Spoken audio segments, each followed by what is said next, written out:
MP में दतिया उपचुनाव की हलचल है, जहां दतिया के चुनावी दंगल में अब बीजेपी और कांग्रेस के दिग्गज नेताओं की एंट्री हो चुकी है। वहीं अब दतिया उपचुनाव में सियासी दंगल पर जुबानी जंग छिड़ चुकी है। देखिए किस तरह के न्याय की बात कर रहे हैं। जो अन्याय बीजेपी ने पिछले उससे पहले के शासनकाल में किया, उसी का नतीजा था कांग्रेस पार्टी जीती।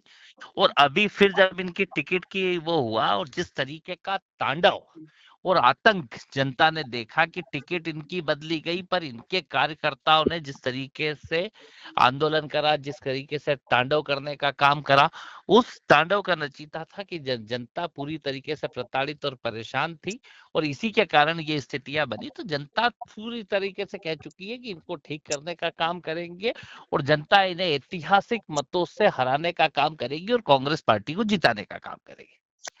चाहे किसान हो चाहे नौजवान हो, किसान ओटीपी की खाद से परेशान है, नौजवान बेरोजगारी और शिक्षा व्यवस्था में चूक से परेशान है, और आम जनता व्यापारी इनके आतंक से परेशान है। इन्हें ठीक करने का मन बना चुका है।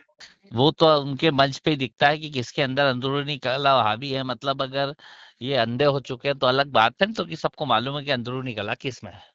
के लिए बहुत धन्यवाद हमारे साथ जुड़ने के। देखिए, दतिया के उपचुनाव में कांग्रेस पार्टी के प्रदेश के अध्यक्ष और जो चुनाव का संचालन कर रहे हैं श्री जीतू पटवारी जी बौखलाए हुए हैं, विचलित हैं।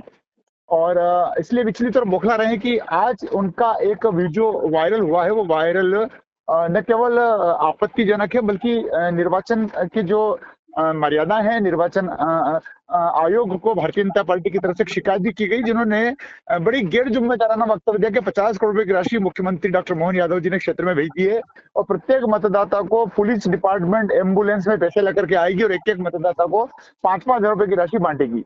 ये इतने जवाबदार व्यक्ति इस प्रकार से आरोप लगा रहे हैं, इसी से तय माना जा रहा है कि कांग्रेस हार की ओर अग्रसर हो रही है। हार के बाद भी आरोप लगाएंगे, हारने से पहले भी कांग्रेस आरोप लगा रही है। देखिए, कलह और आरोपों के कटघरे में कांग्रेस पूरी तरह से डूबी हुई है। जब कहा जाता है कि एक उंगली उठाते हैं तो 3 उंगली हमारे ऊपर चल करके पीछे आती है।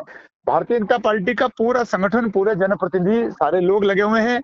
अगर खींचतान और अंदरूनी लड़ाई है तो कांग्रेस में है, क्योंकि कांग्रेस में जिस प्रकार से अवधेश नायक जो कांग्रेस के लीडर हैं, दिग्विजय सिंह जी पर खुले रूप से आरोप लगा रहे हैं, मेरा टिकट नहीं होने दिया गया। और कांग्रेस में जिस प्रकार से फूट है, जिस प्रकार से गुटी राजनीति है, कमलनाथ जी कहाँ नजर आ रहे हैं, दिग्विजय सिंह जी ने क्या किया, क्या नहीं किया, मैं उसकी गहराई में जाना नहीं चाहता। लेकिन कुल मिलाकर के जब सारी जवाबदेही और जिम्मेदारी जीतू पटवारी जी अपने ऊपर ले रहे हैं, तो सारे कांग्रेस के लीडर जीतू पटवारी जी की एकला चलो एक तरफा चलो की रीति और नीति से अप्रसन्न है, नाखुश हैं।